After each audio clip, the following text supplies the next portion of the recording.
ऋषि मुनियों की पावन धरती, देश धर्म का नाता है।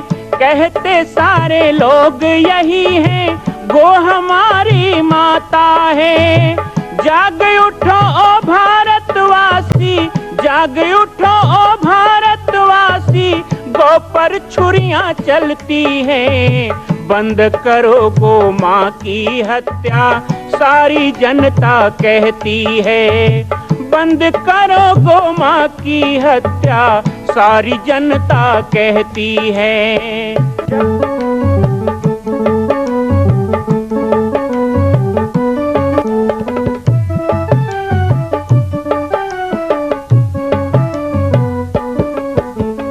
जगह जगह पर बूचड़ खाना, लाखों गौएं कटती हैं। किसे सुनाए व्यथा हमारी, नैना नीर बहाती हैं। रक्षा करना गौ माता की, रक्षा करना गौ माता की, गीता ज्ञान सिखाती है। बंद करो गो माँ की हत्या, सारी जनता कहती है। बंद करो गो माँ की हत्या, सारी जनता कहती है।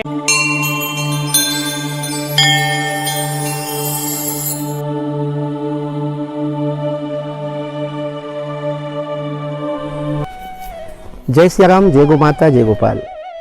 स्वागत है आप सभी का बाबा जी की पाती कार्यक्रम में। आज हम आप सभी को लेकर चलेंगे 1986 के पिहड़ जंगल में दो संतों के जीवनी की ओर। बचपन की यादें कार्यक्रम जब से प्रारंभ हुआ है, मुझे भी बहुत सारे संस्मरण अपने आप मानस में उतर रहे हैं। ऐसा लगता है कि आप सबके साथ बात करूं और वो सब बांटूं। ऐसा बिल्कुल नहीं लगता कि हम किसी YouTube चैनल पे कार्यक्रम चला रहे हैं। ऐसा लगता है कि आप हमारे सामने हैं और आप हमसे बातचीत कर रहे हैं। हमारे रामफल जी बकेला धाम, दाता राम साहू जी रायपुर, पुरुषोत्तम अग्रवाल जी थान खमरिया, पाठक परदेसी जी बैजलपुर और बहुत सी माताओं बहनों ने अपने जो विचार व्हाट्सएप पर हमको भेजे हैं, उसमें उनको यही लगता है कि हम आपसे बात ही कर रहे हैं और हम आपको सुन रहे हैं, ऐसा वो अपना अनुभव बता रहे हैं। स्वयं मंगसा से, हमारी जन्मभूमि से जब मैया जी और गुरु जी सुनते हैं तो वो उनको लगता है कि ये बातें तो हमें भी नहीं पता थी जो पहली बार हमें पता चल रही है। तो इन सब चीज़ों से मुझे अपना प्रयास सफल होता हुआ जान पड़ता है। 1986 में पाटेश्वर धाम, जो आज इतना विख्यात है, प्रसिद्ध है, गुरुदेव की तपस्या और आप सबके प्रेम के कारण, उस समय जामड़ी पाट के रूप में एक छोटा सा जंगल में कुटिया थी। कौन जानता था उस समय जामड़ी पाट को? तो जामड़ी पाट जो देवता का स्थान है, जिसे 12 गांव के लोग पूजा करते हैं, वही 12 गांव के लोग इसे जानते थे। गुरुदेव यदा कदा रामायण में जाया करते थे। गांव में रामायण होता, किसी के यहाँ बच्चे का जन्म हो गया तो छठी में रामायण होता, या कोई मंगल कार्यक्रम है। और उस समय ठंडी का दिन था तो गांव गांव में मड़ई मेला का भी उत्सव चल रहा था, इसलिए गुरुदेव को रामायण में लोग बुलाते थे। गुरुदेव मुझे लेकर नहीं जाते थे, क्योंकि गुरुदेव को एक मातृवत स्नेह यह भी होता था कि गांव की महिलाएं कई प्रकार की दृष्टि कुदृष्टि बच्चों को लगती है, इसलिए अभी आपको नहीं जाना है। गुरुदेव उन सब चीज़ों से मुझे दूर रखना भी चाहते थे, और साथ ही वो ये भी चाहते थे संभवतः कि मैं जंगल के एकांतिक वातावरण में घुल मिल जाऊं। गुरुदेव को यह कल्पना नहीं थी और वो ये चाहते भी नहीं थे कि अभी जैसा हो रहा है वैसे मैं संसार के परिवेश में आऊं। वो तो एक एकांतिक जीवन और शांत साधना करने वाले साधक का जो रूप है वो मुझ में देखना चाहते थे। आज भी कभी कभी वो कहते हैं कि बालक दास, मैं तो चाहता था कि तुम उस ढंग से योगी बनो कि संसार से दूर रह करके एकांतिक साधना करो। लेकिन फिर भी उन्होंने त्याग किया अपने उन भावनाओं को, इसलिए कि जन जन का जब कल्याण हो सकता है, लाखों लोगों को जब दिशा मिल सकती है, तो हम अपनी एकांतिक साधना भी छोड़ देंगे। गुरुदेव के इसी स्वभाव के कारण वो मुझे आश्रम में रख करके चले जाते थे। सुबह का समय एक भक्त आ जाता, धुनी जो अखंड जल रही है 1975 से, उसमें लकड़ी डालना, गोबर का चौका देना, गाय के लिए चारा रख देना, और वो भक्त चला जाता था। अब मैं हो जाता था अकेले। बियाबान जंगल, साए साए करती हुई हवाएं, ठंडी ठंडी हवा के साथ साथ जंगल में कई प्रकार के झकोरे आते। हवा का एक झकोरा पूरब दिशा से आए तो ऐसा लगता कि कोई जानवर आ रहा है। पश्चिम दिशा से हवा की लहर आए तो लगे कि पता नहीं कौन सा बवंडर आ रहा है। फिर भी उस कुटिया में मैं शांत चित्त रहता था। गुरुदेव ने मुझे कहा था कि हनुमान जी सदा आपके साथ हैं और ईश्वर किसी न किसी रूप में आपके साथ हैं। ये बहती हुई हवाएं, ये सूरज की किरणें, ये आश्रम की स्तब्धता भी भगवान का ही रूप है। अब वो हृदय में पक्का यकीन बैठा हुआ था। गुरुदेव ने पूछा कि कभी शेर आ जाए तो क्या सोचोगे? ये सोचना कि वो शेर नहीं है, और लोगों के लिए वो शेर है या हिंसक जानवर है, हमारे लिए वो नरसिंहनाथ है। वो भगवान का ही रूप है, वो नरसिंहनाथ है। जंगली सुअर आए तो क्या सोचना? यही कि वो वराह भगवान है। कुत्ता भी आ जाता है तो यही सोचना कि ये तो भैरव बाबा की सवारी है। सांप भी निकले तो भगवान शिव के आभूषण है, हमारे नाग देवता है। तो जंगल में इन सब चीजों से तो बचा नहीं जा सकता, पर वो इस प्रकार से मुझे अपने कथा में, अपने प्रवचन में, अपने भजनों में, सामान्य हंसी मजाक में भी ये सब मुझे बताया करते थे। एक दो बार ऐसी घटनाएं भी मेरे साथ घटी। मैं आप सबके साथ वो एकांतिक जीवन के कुछ क्षण बांटना चाहूंगा। जंगल के सुनसान वातावरण में एक छोटा सा बालक सुबह के समय प्रायः रामाधीन जी, पवार सिंह जी, फकीर जी, अख्तुगाम जी आते, धुनी में लकड़ियां डालकर गोबर लीपा करके भगवान की पूजा करके और पानी रख के चले जाते। रही बात मेरे भोजन की तो उनको बिल्कुल चिंता नहीं होती। वो ये कह देते कि आप भोजन कर लीजिएगा, बना लीजिएगा, खिचड़ी बना के खा लीजिएगा। मैं कई बार दिन में भोजन भी नहीं करता था क्योंकि बहुत छोटा था और उस उम्र में भोजन बनाना संभव नहीं था।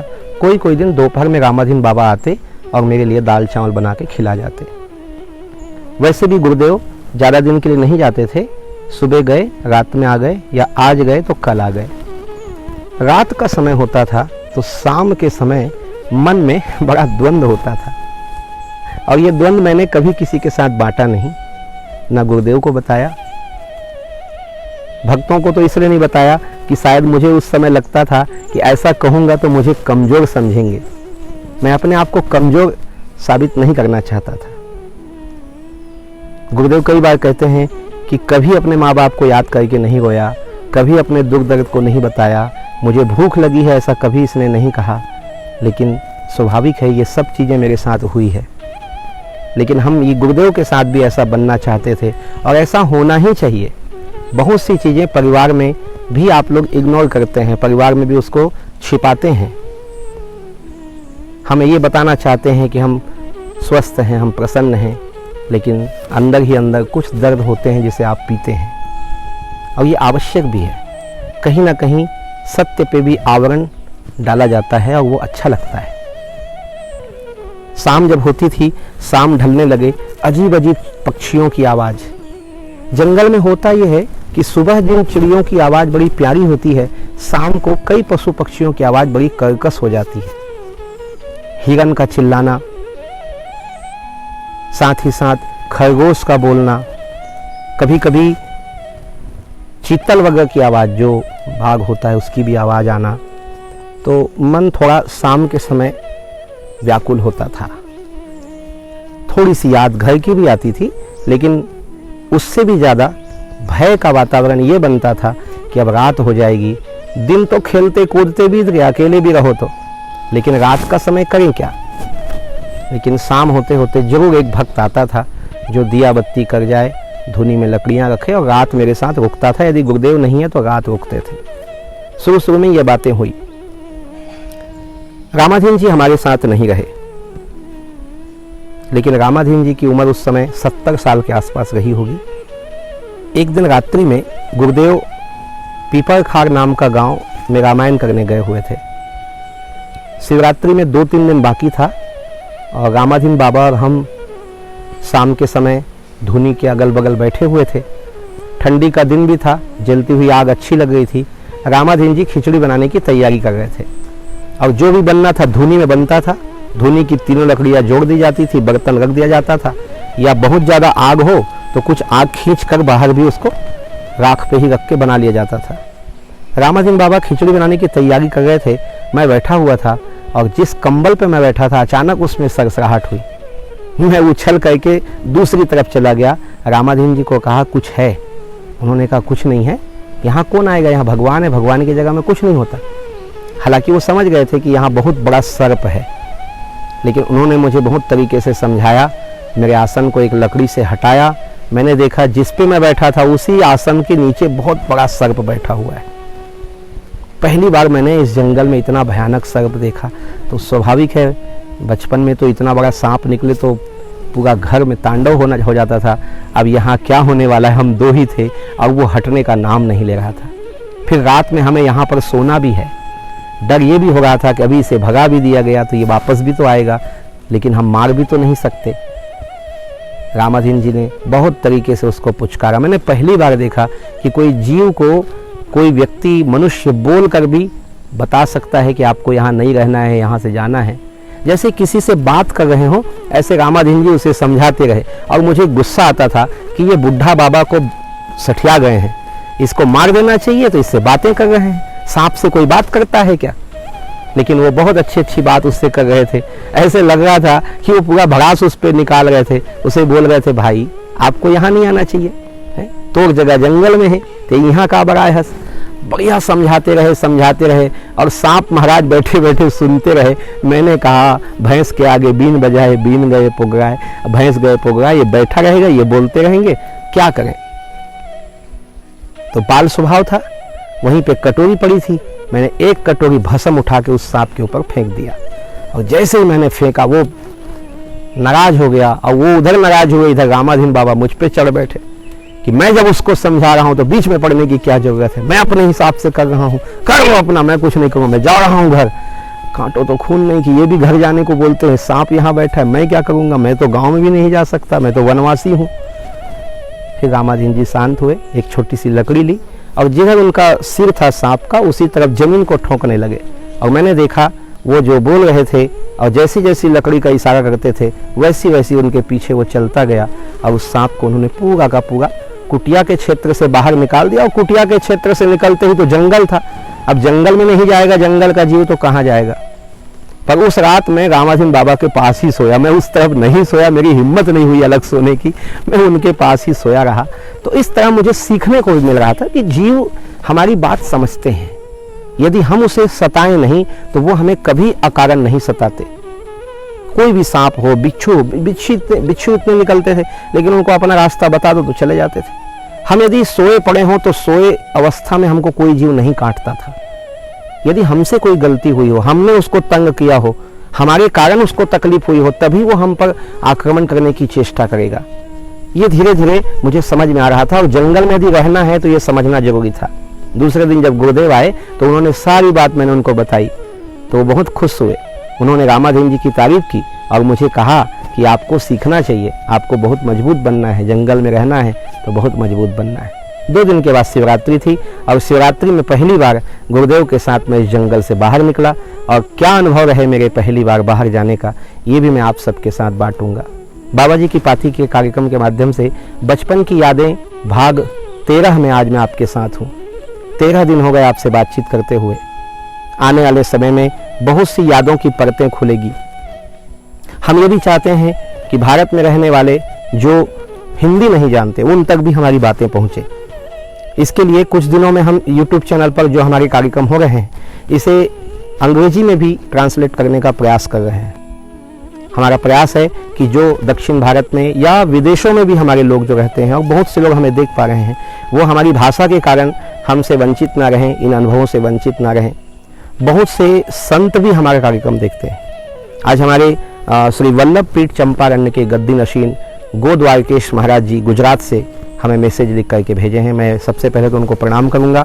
श्री वल्लभाचार्य जी के प्रथम पीठ छत्तीसगढ़ चंपारण्य के मठाधीश महाराज जी मुझे बहुत प्रेम करते हैं मुझसे, राजिम कुंभ में भी उनका बहुत स्नेह मिला। उन्होंने लिख करके भेजा है कि आप जिस तरह से अपने जीवन की गाथा बता रहे हैं और जितनी सत्यता से बता रहे हैं, बिना किसी लाग लपेट के बता रहे हैं, बिना किसी पक्षपात के, बहुत सरल भाषा में बहुत कठिन जीवन को आप बताने का प्रयास कर रहे हैं और इससे जनमानस को बहुत लाभ मिलेगा, ऐसा मैं कामना करता हूं। उन्होंने शुभकामना दी है और कहा है मुझे कि आप अभी इसको बंद ना करें, इसके और भी आप भाग जारी करें और हम तो ये चाहते हैं कि आप अभी तक का सफ़र हमें बताएं और हम प्रतिदिन आपका कार्यक्रम सुनते हैं। इतने बड़े संत समय निकाल के बाबा जी की पाती देखते हैं, इसके लिए मैं उनको प्रणाम करता हूं और आप सबकी स्नेह और श्रद्धा को भी प्रणाम करते हुए मैं आपसे विदा लूँगा। पुनः कल मिलेंगे अगले भाग में, तब तक के लिए जय श्री राम, जय गौ माता, जय गोपाल।